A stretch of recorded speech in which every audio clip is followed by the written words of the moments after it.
नमस्कार। पिछले वीडियो में हमने रसकांति के 2 सवैये पढ़े थे। आज हम रसकांति का तीसरा सवैया पढ़ेंगे।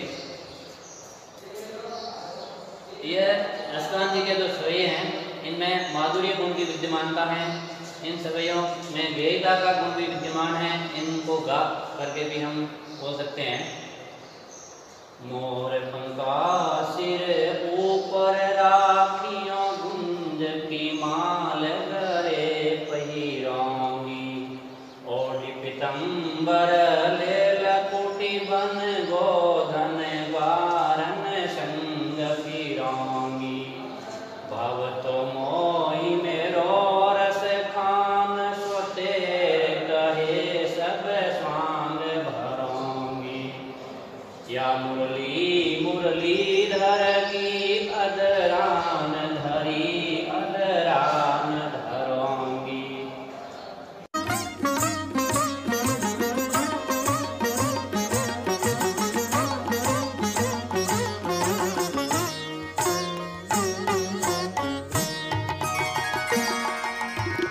मोर पखा सिर ऊपर राखी हाँ, गूंज की माल गरे पहिरोंगी। मोर पखा सिर ऊपर राखी हाँ, गूंज की माल गरे पहिरोंगी। ओढ़ी पीतांबर लैल कुटी बन गावत गोधन संग फिरोंगी।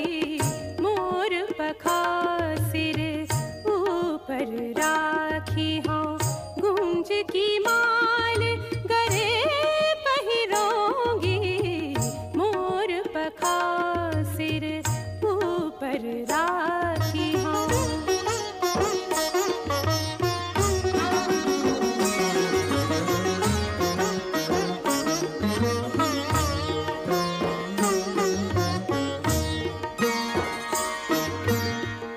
भावती वही मेरी रस खान सो, तेरे कहे सब स्वांग करोंगी।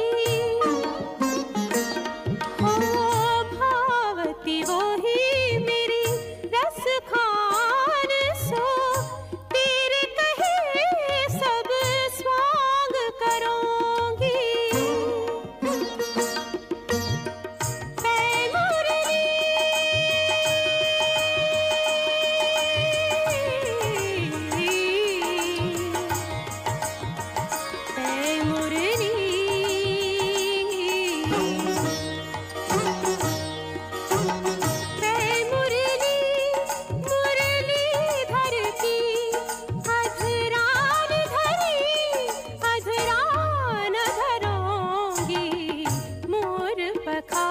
सिर ऊपर राखी हाँ, गूंज की माल गरे पहिरोंगी।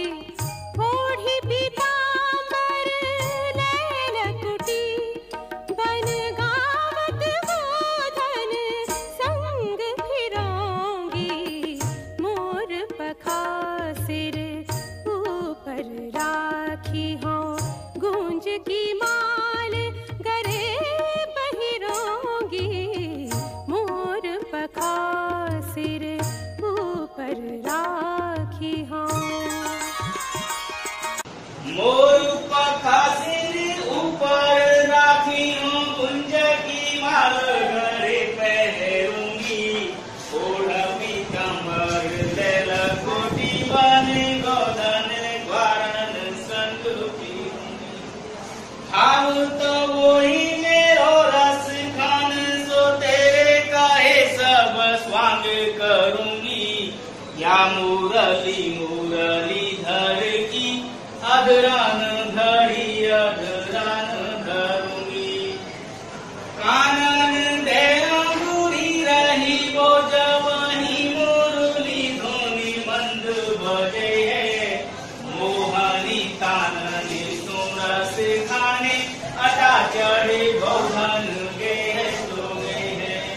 तेरी काँव सिगरे ब्रज लोगन काली को कितनो सा की मुस्कान संभारी न जय है न जय है न जय है। में लिखित ये सवैया छंद है। इसमें कुछ कठिन शब्द हैं। मोर पंखा यानी मोर से बना हुआ पंख यानी भगवान श्री कृष्ण जो मोर का बना हुआ मुकुट धारण करते थे। गुंज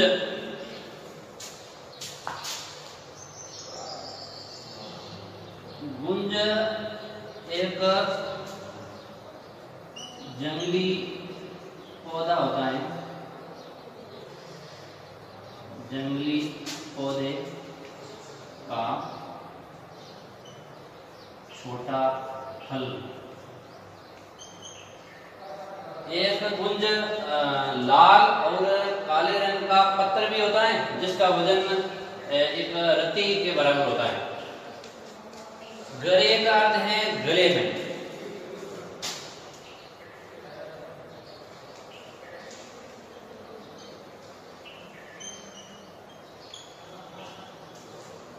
पहिरोंगी यानी पहनूंगी। पीतांबर पीले वस्त्र जो कि भगवान श्री कृष्ण धारण करते थे। लकुटी लकड़ी वन जंगल से है। गोधन काट है गाय। गाय रूपी धन।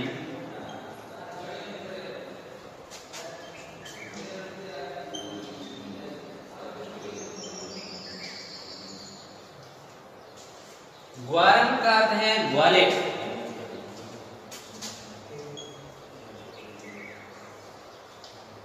ब्रज भाषा में बहुवचन बनाने के लिए शब्द के पीछे न लगा दिया जाता है।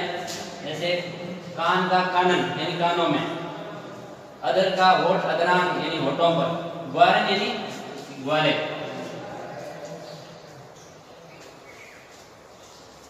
संग यानी साथ में। फिरूंगी यानी चलूंगी फिरूंगी। भाव तो यानी अच्छा लगना। मोह यानी मुझे। स्वांग का अर्थ है स्वांग करना यानी रूप धारण करना।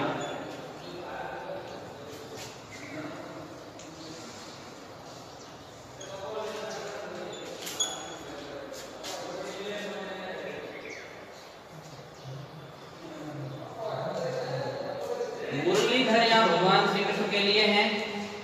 अधरान और अधरापन ये दो शब्द हैं। यहाँ इनमें यमक अलंकार है। अधरान का अर्थ है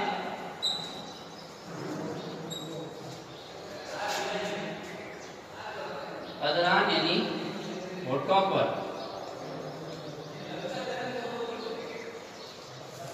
अधरापन यानी होठों पर नहीं।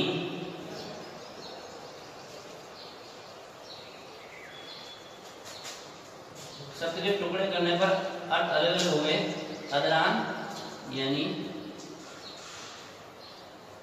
होठों पर नहीं। धरूंगी यानी धारण करूंगी। प्रस्तुत सवैये में गोपियों का श्री कृष्ण के प्रति जो प्रेम भाव है या श्री कृष्ण के प्रति जो मुक्तता का भाव है वो भाव प्रकट हुआ है। गोपियां कह रही हैं मोर पंखा सिर ऊपर राखियों गुंज की माल गरे पहिरोंगी। एक गोपी दूसरी गोपी से कहती हैं कि मैं मेरे सिर पर मोर के पंख धारण कर लूंगी। सिर ऊपर धारण कर लूंगी और गुंज की माला भी गले में पहन लूंगी। ओढ़ी पीतांबर ले लकूटी बन गोधन ग्वारन संग फिरोंगी। पीतांबर जो वस्त्र हैं भगवान श्री कृष्ण पहनते हैं उनको ओढ़ लूंगी अर्थात पहन लूंगी धारण कर लूंगी। भगवान श्री कृष्ण जो भी वस्त्र धारण करते हैं वस्त्र आभूषण को धारण कर लूंगी। और ले लकूटी और भगवान श्री कृष्ण जो हाथ में डंडा लेते हैं गाया चराने के लिए तो वो लकूटी भी हाथ में लेकर के वन में गाय और ग्वालों के साथ में चलूंगी। भाव तो मोही मेरो रस खान सो तेरे कहे सब स्वांग भरोगी। एक गोपी दूसरी गोपी से कहती है कि जो श्री कृष्ण को अच्छा लगेगा वो मैं तेरे कहने पर सब स्वांग करूंगी। तो तेरे कहे सब स्वांग भरोगी। तू जो कहेगी वो सब करूंगी। अर्थात भगवान श्री कृष्ण जो वस्त्र और आभूषण धारण करते हैं वो तेरे कहने पर भगवान को खुश करने के लिए मैं सब कुछ धारण कर लूंगी। पर अगली पंक्ति क्या कहते हैं, या मुरली मुरलीधर की अधरान धरी अधरान धरोगी। गोपियों का यहाँ मुरली के प्रति सोतिया यानी ईर्ष्या भाव प्रकट हुआ है। वो कह रही है कि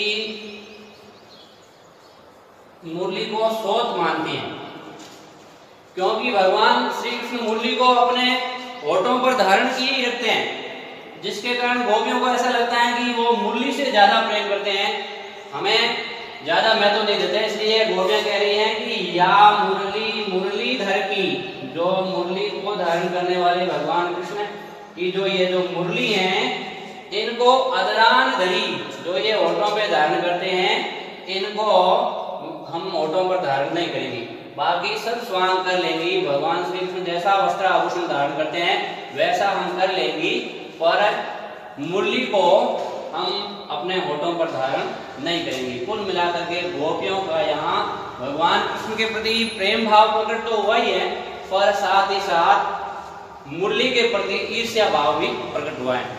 इसके बाद में अगला और चौथा सवैया।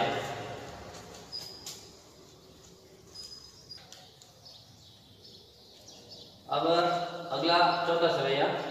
काननी से अंगूरी रहियो जब ही मुरली धुनि मंद बजे हैं, मोहिनी तानन सो अटा चढ़ी गोधन गेहे पे गहे, तेरी कहो शिगरी ब्रज लोगनी काली कोई कितनो समझे हैं, मायरी वामुख की मुस्कानी समारी न जहे न जहे न जहे। इसमें प्रस्तुत सवैये में कवि रसकांत जी के अनुसार कृष्ण का रूप अत्यंत मोहक है तथा इनकी मुरली की धुन भी बड़ी मादक है।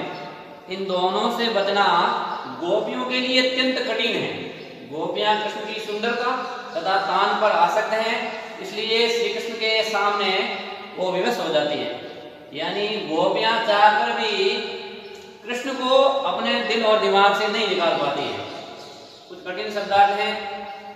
काननी ये है, इसका अर्थ है कानों पर, अंगूरी का मतलब अंगुली, धुनी यानी ध्वनि, मंद यानी धीरे धीरे, मोहिनी यानी मोहित करने वाली, ताननी, तानन का अर्थ है धुनों से, तानन तान का बोध है धुनों से,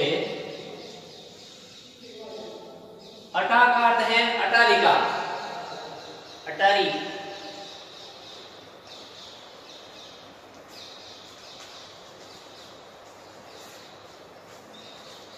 गोधन का अर्थ है ब्रज क्षेत्र में गाया जाने वाला एक लोक गीत है।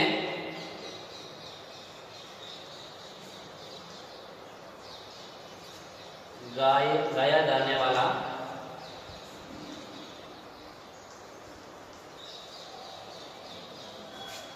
लोकगीत। गेह यानी गाय, तेरी यानी पुकारना बुलाना, सिगरी यानी संपूर्ण सबको, ब्रज लोगनी यानी ब्रज के लोगों, कालिय यानी कल, कितना समझे कितना ही समझाएं, माई हे माँ, वाह मुख की उस मुख की उस मुंह की, मुस्कानी मुस्कान, समारी यानी संभाली, न जाए न जाए न जाए न जाती है न जाती है। यहाँ कवि रसकांत जी के अनुसार एक गोपी दूसरी गोपी से कहती है, काननी दे अंगूरी रहियो जब ही मुरली धुनि मंद बजे हैं। भगवान कृष्ण जब मंद स्वर में अपनी मुरली बजाएंगे तो मैं अपने कानों पर अंगुली दे दूंगी, अर्थात उस ध्वनि को सुनूंगी नहीं।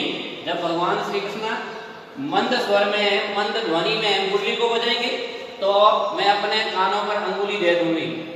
मोहनी तानन सो अटा चढ़ी गोधन गेहे पे गहे, वो मोहित करने वाली आवाज में अटालिका पर चढ़ करके मधुर स्वर में गाए तो गाएं, यानी वो मधुर भाषा में मुरली बजाएं तो बजाते रहें मैं उनकी ओर ध्यान ही नहीं दूंगी। तेरी कहो सगई ब्रज लोगनी काली कोई कितनो समझे हैं, माई वाह मुक्ति मुस्कानी समारी न जय। पर अगली लाइनों में गोपियां अपनी व्यवस्था प्रकट कर रही हैं कि हम कृष्ण के प्रेम की इतनी दीवानी है कि अगर भगवान श्री कृष्ण थोड़ा सा मुस्कुरा दें तो हे मां, उस मुख की मुस्कान को देख करके हम अपने आप को संभाल न पाएंगे। फिर पुकार करके हम संपूर्ण ब्रजवासियों को कह रही है कि कल कोई हमें कितना भी कह दे, कितना भी समझा दे, अगर भगवान श्री कृष्ण थोड़ा सा मुस्कुरा दें तो फिर हम अपने आप को संभाल न पाएंगे। इस सवैये में एक तो जो विशेष लिखेंगे ब्रज भाषा का प्रयोग हुआ है, गेयता का गुण विद्यमान है और माधुर्य गुण विद्यमान है। छंद में सवैया छंद का प्रयोग हुआ है। अब आज का थोड़ा ग्रह आइए।